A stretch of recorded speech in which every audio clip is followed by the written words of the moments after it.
your girl Brooklyn with Heart to Heart with Brooklyn here at future Governor Stacey Abrams' campaign event called Unfinished Business.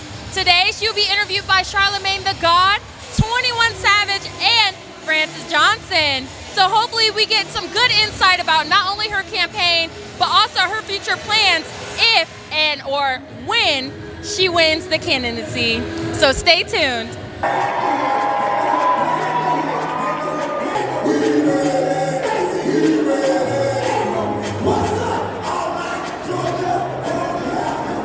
I was reading an article that came out yesterday in the New York Times, and the headline was Democrats fret that Stacey Abrams struggles in Georgia's governor race. And it said that Democrats are alarmed because you're trailing Governor Brian Kemp in the public and private polls. What do you say to that article? I would say that in the public polls, you always have to ask who are they talking to, and they're usually not talking to the electorate that I see and that I know we can build in Georgia.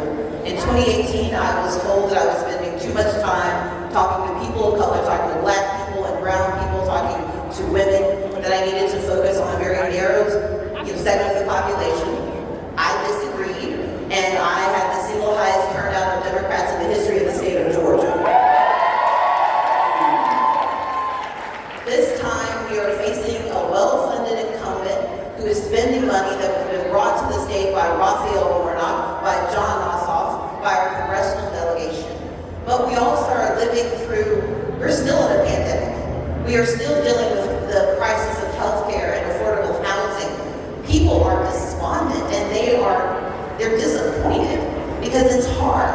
And so I don't expect to be where I was 4 years ago, but I expect to win this year because I'm going to work harder than I've ever worked before. And the people of Georgia, I don't want what I got. That dealt with stand your ground issues, and this is the application of the Second Amendment when it comes to black men being able to defend themselves, and the misapplication of that when it comes to black folks who actually do it. And so when you talk about the set of laws that you intend on repealing, can you talk about those disparate impact on African American men particularly? We're standing for ourselves within the Second Amendment, and yet, depending on who sits on the bench in some parts of the state, you don't have to drive very far outside of 285 and get to some jurisdictions where there's no person of color with any judicial authority. What's the role of the governor in making sure we have a diverse judiciary for application of the law? The governor appoints the judges in the state of Georgia. And let's follow what he's done. In the past 4 years, this governor has had judges retire right before an election so he gets to appoint them so the people of color don't get to vote on the next judge. He has done this in jurisdiction after jurisdiction, and he's done it at the Supreme Court of Georgia, where he has had people retire just in time to take their power. He's done the same thing with district attorneys. And if you are involved in our justice system, the two people you should have a voice in is who can charge you and who can sentence you. And the governor decides who those people are. And Brian Kemp has manipulated the system again and again with impunity. And we have seen disparate impact on communities of color. Let's think about Ahmaud Arbery. Ahmaud Arbery was dead for months before the governor of Georgia decided to pay attention to his murder. 72 days. We were doing work trying to get his attention. It wasn't until the New York Times, which sometimes gets it right, until the New York Times finally called attention to it, that suddenly the governor discovered that we had a rogue DA who was refusing to charge 2 men for committing bold-faced, broad daylight murder in the state of Georgia. He doesn't get credit for finally doing the right thing. This is a man who is coasted on falling into doing the right thing. His intention is never questioned, but he did not intend for Donald Trump to not become president. He just didn't want to break the law once. He didn't intend for Ahmaud Arbery to get justice. It took 72 days and the crying hearts of the folks of Glenn County of Brunswick to get his attention. You won't have to work that hard to get my attention because I'm already showing up. Hi, my name is Joe Ortega, and I recently went viral because I was denied service at a local Popeyes not too far. I was purchasing a homeless man a meal, and they told me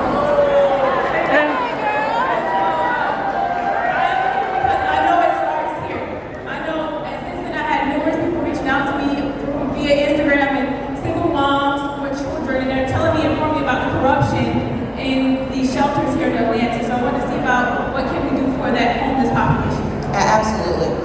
So, first of all, thank you for your kindness.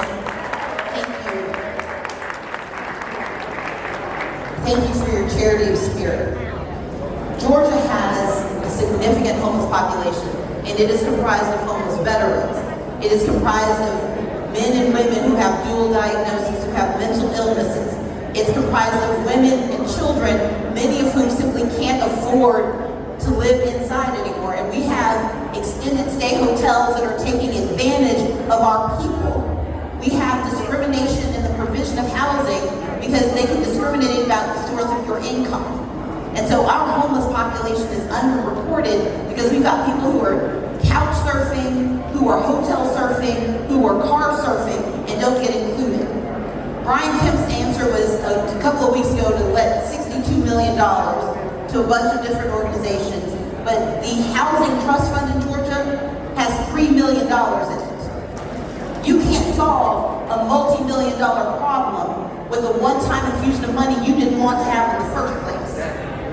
I not only have served on the boards of homeless shelters, the Gateway Center for the Homeless in particular, I know that we need more transitional housing, we need more emergency housing, we need more housing for women and children and for families, because right now if you are an intact family that's homeless, the women and children have to go one place and the husband has to go somewhere else. We have to have family housing, and we have to recognize that homelessness is not just in Atlanta, it is everywhere in this state. That if you're in Statesboro or Milledgeville or Albany or McIntyre, there is homelessness. And that no one, hear me clearly, no one deserves to be homeless in America. That is not right. Brian Kemp is currently sitting on $450 million that was designed to stop people from being evicted during COVID. He refuses to spend the money. I will invest that money in providing access to housing and putting more money into the organizations serving the homeless, but also providing the treatments, because you can't just put a roof over someone's head. If your challenge is PTSD, you need a counselor to make certain that you can stabilize. If your issue is that you can't get a job because you're formerly incarcerated, we've got to make sure expungement and access to job opportunities is also part of ending your homelessness. We have a responsibility to serve the whole person. That's why we have government. And I'll close it this way. Government gets a bad rap. The underlying idea is that we are all willing to contribute something to help someone, even if we don't get something from it, because we know there, but for the grace of God, no we.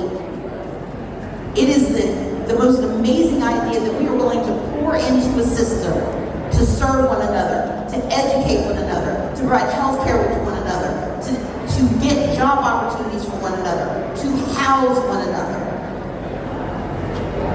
Our current governor does not believe that that's the job that he has. My point is, that's the job of every American.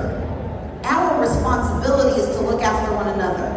And my mission, when it comes to the homeless, or to veterans, or to young people trying to find their way, is that if you are willing to work for it, I'm willing to work with you to get it. But we need a governor who believes you deserve to have it, and that's why I need to be the next governor of Georgia.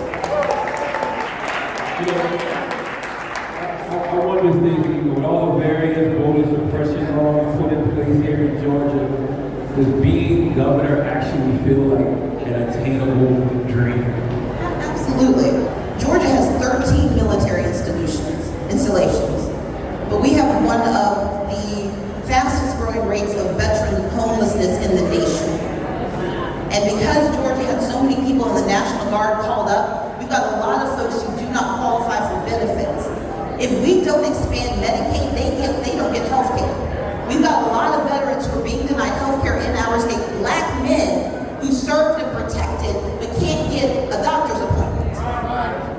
The reason being governor feels attainable is because I got really, really, really close last time. It was 54,723 votes. But since that time, 1.6 million Georgians have registered to vote.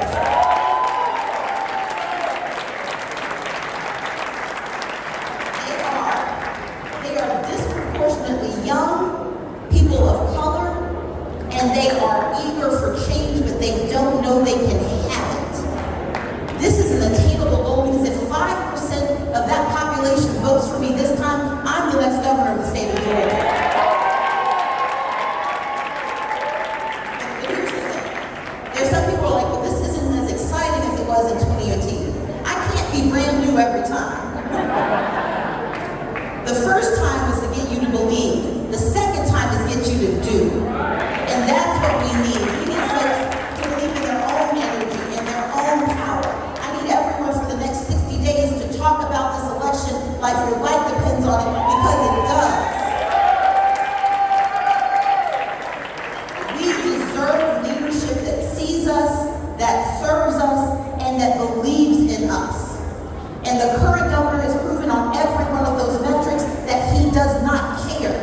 If he cared, we would still have a hospital in downtown Atlanta, and Union City wouldn't have lost their only ambulance and their only emergency room. If he cared, Plattsburgh, Georgia would have gotten the same treatment that he's about to give to Grady Hospital so he can throw a rock and hide his hands. If he cared, we wouldn't be talking about the fact that he has taken away access to criminal justice reform because he doesn't believe that it's right. And he wouldn't be running commercials saying that it's a problem, and I think that maybe you shouldn't have to pay bail for being poor. You should pay bail for being dangerous in the state of Georgia. Those are conversations we can only have if we have a governor who believes we have the right to be heard. And this is the man who's made voter suppression the hallmark of who he is, and you cannot forget it. All right, guys, that's all we have today for Heart Tower Brooklyn. Make sure you guys go out and vote. You know how important it is for people, especially people of color, to be out here at the polls. So make sure you go and support, preferably Miss Stacey Abrams, and stay tuned for the next episode of Heart Tower Brooklyn. Peace out, Girl Scouts.